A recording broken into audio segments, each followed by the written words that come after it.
एक गांव में एक बूढ़ा किसान रहता था और नाम था बुजुर्ग गंगादत्त। उसकी आंखों में हमेशा एक चिंता तैरती रहती थी।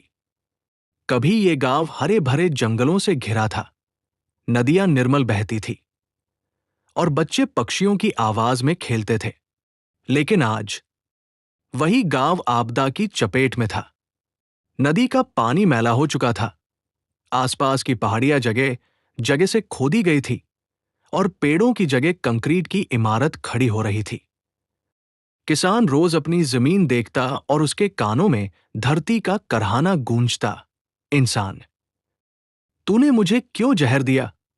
मैंने तुझे अन्न दिया, जल दिया, जीवन दिया, और तूने मुझे कचरे, धुएं और विनाश से भर दिया। फिर एक दिन अकाल आया। बारिश समय पर नहीं हुई, सूरज की तपिश असहनीय हो गई। गांव के बच्चे भूखे सोने लगे। गंगादत्त समझ गया कि ये सब धरती की नाराजगी का फल है। वो गांव वालों को इकट्ठा करके बोला, अगर हमने अभी खुद नहीं सुधारा तो आने वाली पीढ़ियां सिर्फ बंजर जमीन और वीरान आसमान देखेंगी। हमें हरित संघ बनाना होगा। गांव के लोग पहले हैरान हुए, मगर जब उन्होंने चारों ओर की बर्बादी देखी तो सहमत हो गए। उन्होंने मिलकर एक हरित संघ बनाया और तय किया कि आज से मिट्टी में जहरीले रसायनों की जगह जैविक खाद का उपयोग करेंगे, पानी की बर्बादी रोकेंगे और वर्षा जल संग्रह करेंगे, जंगल काटने की जगह पेड़ लगाएंगे, खेती स्मार्ट बनाएंगे, सौर ऊर्जा, ड्रिप सिंचाई और प्राकृतिक तकनीक अपनाएंगे।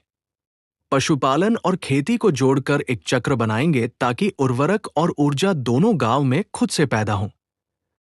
धीरे धीरे गांव बदलने लगा।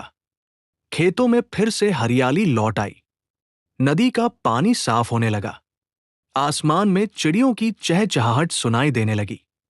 सबसे बड़ी बात यह हुई कि अब बच्चों की किताबों में सिर्फ पर्यावरण संरक्षण की बातें नहीं थी, बल्कि वे उसे अपनी आंखों से फलते फूलते देख रहे थे। गंगादत्त के प्रयासों को देखकर गांव वाले उसे हरित साथी कहने लगे थे।